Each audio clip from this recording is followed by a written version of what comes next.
first of all going to talk to the distinguished human rights activist and campaigner Martin Luther King III, speaking to me from, I think you're in Atlanta, aren't you?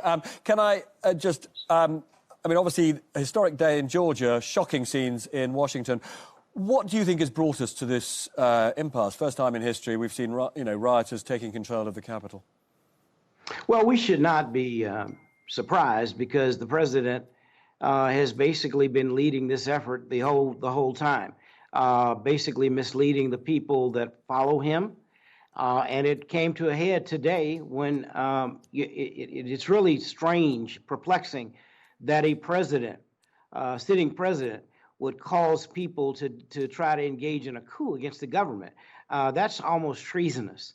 And the fact of the matter is perhaps there won't be a prosecution, but in theory, something like that should be the case because this is unconscionable. It should not have happened. But I also will say there certainly is a double standard.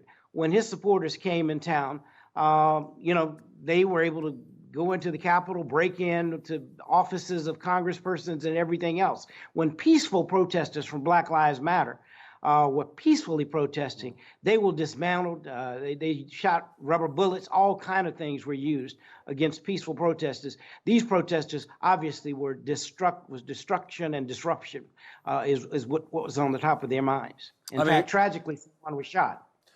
Yeah, I mean, it is.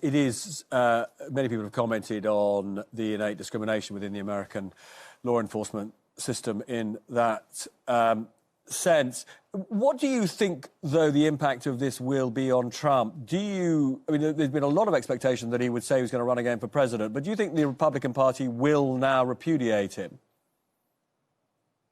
Well, I would hope so. The fact of the matter is, part of this, when you look at what caused some of this, you had over 130 congresspersons from the Congress who were not going to support the certification process, and you had, at least not without some debate, and then you had, I believe, 11 or 12 senators. So they have empowered this president in such a way that it is destructive and disruptive.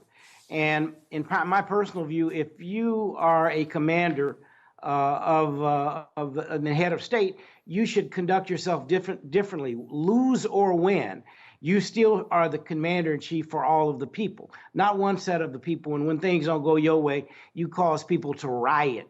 This is domestic terrorism at its worst. This is white privilege on steroids. That has got to be addressed in a constructive way over the next few years. I don't know what this means for democracy, and I don't know what this means for Donald Trump. I just think it's very sad. It's a very sad day for American democracy here in the United States. And that is really what I wanted to explore. Joe Biden has now got the power to govern as he sees fit. But let's be under no illusion, Donald Trump, we've known, is a very divisive figure, and yet he got astonishing numbers of Americans to vote for him. America has never been so divided. How does Joe Biden bring America back together? So I think he's already started. When you're able to deliver and provide the issues that people have, we got a pandemic, we've got an economy that can't work because of the pandemic, and certainly the world does as well. But we've got myriad on top of myriad of problems. He has talked about 2 or 3 things. Number one, getting the pandemic under control. That's first and foremost. Secondly, he's talked about an infrastructure program, which would be billions and billions of dollars, which would create jobs immediately so that people can take care of themselves and their families. I think when people are focused on something else, and they're able to take care of themselves, they know they have health care, they know they can provide for their families, then they're not so prone on wanting to disrupt. And so I think he already is thinking about and beginning the process. It is not, however, going to be a short-term fix. This is going to take a number of years, or at least a few years, perhaps. And I think a couple of years down the road, when we look at the situation, we'll be in a whole different state in this nation. And hopefully more people will be supportive of what a Biden-Harris administration have done than not. Martin Luther King III, it's been a great pleasure and a privilege to speak to you tonight, and I hope you'll join us again soon. And I'm sure all of us hope that you're right, that Joe Biden can heal America, because that's what matters for all